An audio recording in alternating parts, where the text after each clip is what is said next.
Palmas. Palmas para os envolvidos. Agora é oficial. A censura no Brasil está institucionalizada graças à nossa rejeitada Suprema Corte. Uma Suprema Corte que é aprovada apenas por 16% da população acaba de instaurar um regime de censura no Brasil, que é um país democrático, tão draconiano que não existe nem em ditaduras. Em nenhum país que se diz democrático existe uma lei como essa que o STF acabou de inventar, derrubando uma lei que foi criada pelo Congresso, que é o Marco da Internet, o Marco Civil da Internet, em 2014. 11 anos depois, eles pegam um artigo e falam, olha, esse artigo aqui é inconstitucional. Então, qualquer pessoa que falar qualquer coisa que a gente não goste, as redes sociais serão obrigadas a derrubar o perfil dessa pessoa, a censurar essa pessoa, senão nós vamos multar as redes sociais. Cara, é surreal o que a gente está vivendo, mas vamos lá. Aqui está a decisão do ministro, ele falando um pouco sobre essa decisão maravilhosa que ele teve, que o Congresso, que o STF fez para salvar a democracia. Para deixar claro, o tribunal não está legislando, o tribunal está decidindo 2 casos concretos que se puseram perante ele e estamos definindo critérios que vão prevalecer até o momento que o Poder Legislativo, se e quando entender por bem, vier a prover acerca dessa matéria. O Poder Legislativo já fez isso em 2014, criou o Marco Civil da Internet, que inclusive foi um marco para o mundo inteiro e copiado, e o STF decidiu derrubar o artigo 19 porque eles não querem que ninguém critique a esquerda ou até mesmo as decisões do STF. Aqui mais um pouco do nosso excelentíssimo ministro. Por maioria, com o reajuste do voto do ministro relator Dias Toffoli, o tribunal considerou que o artigo 19 é parcialmente inconstitucional. Ele não é inconstitucional no que ele diz, ao prever a remoção por ordem judicial. Ele é inconstitucional no que ele não diz. Você ouviu direito? O artigo votado pelo Congresso é inconstitucional pelo que ele não fala. Então, não falar algo agora ficou inconstitucional. Porque não prevê exceções mais amplas como as que estão, para além das que estão no artigo 21. Como, por exemplo, você falar algo antidemocrático. E o que é antidemocrático? É criticar o STF. E, de novo, nós estamos estabelecendo as regras que nortearam a decisão desses casos que vamos julgar, e aliás já julgamos, e que devem nortear os demais casos pelo país afora, até que o Poder Legislativo, se e quando entender por bem, venha a disciplinar essa matéria. De novo, nós vamos ter que fazer isso de novo. E quando fizermos, o que nos garante que eles não vão lá numa canetada e anulem a decisão que a gente criar? Agora, vamos lá. Aqui, a Globo, o jornalista da Globo explicando a decisão. Entender quando que começa a responsabilização de uma rede social diante de um conteúdo postado por terceiros. E aí a gente está falando que essa decisão do Supremo, inclusive a sessão está ali no finalzinho, os ministros neste momento falando ali um pouquinho sobre o processo de construção dessa tese, até porque, Júlia, não foi fácil, viu? Olha, a tese ela foi construída hoje durante um almoço entre todos os ministros do Supremo ao longo de mais de 4 horas. Você está entendendo?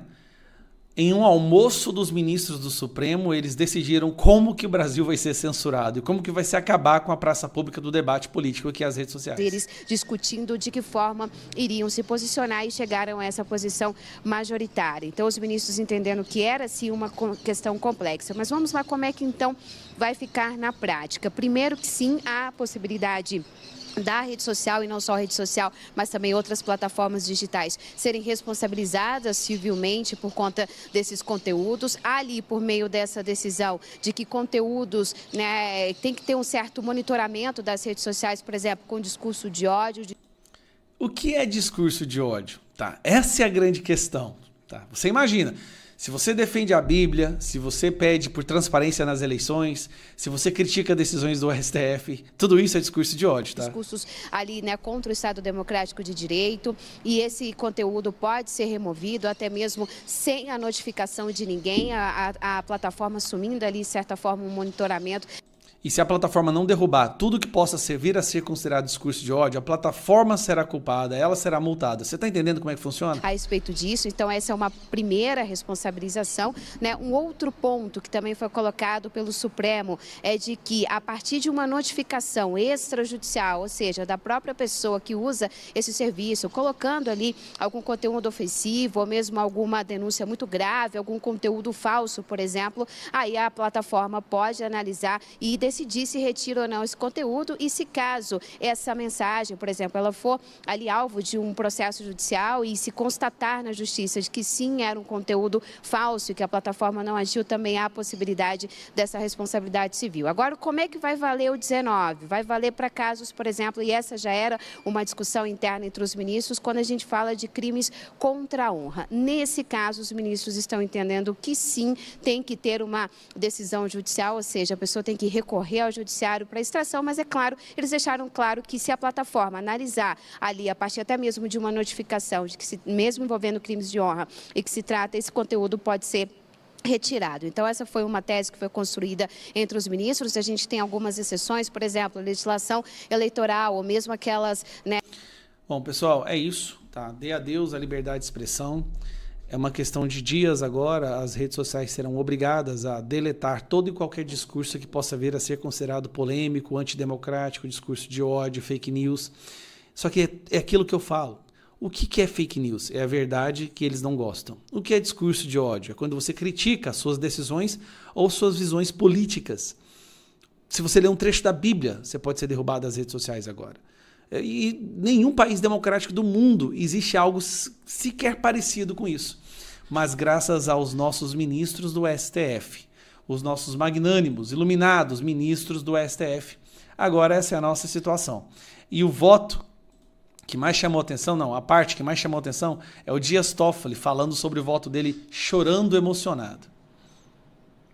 E digo, senhor presidente, que muito me honra fazer parte dessa corte.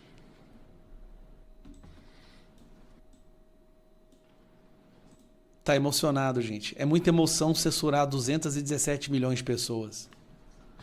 Só para fazer um registro, enquanto o ministro Toffoli toma um gole d'água, a meu crédito eu digitei pessoalmente cada uma das teses aqui. Olha a loucura, o Dias Toffoli começa a chorar de emoção porque ele está conseguindo censurar mais de 200 milhões de pessoas. Sabe o que a Carmen Lúcia falou nesse julgamento, nesse voto? Que no Brasil tem 213 mini ditadorzinhos. Sim, é como se todo mundo do Brasil fosse um mini ditador e todo mundo precisasse ser censurado. Cara, isso é uma loucura que você não vê nem no filme mal feito. Mas é o Brasil que a gente vive agora. Então é isso. Tá? Dê adeus à liberdade de expressão no nosso país. E o sistema venceu nesse ponto. Infelizmente, o sistema venceu.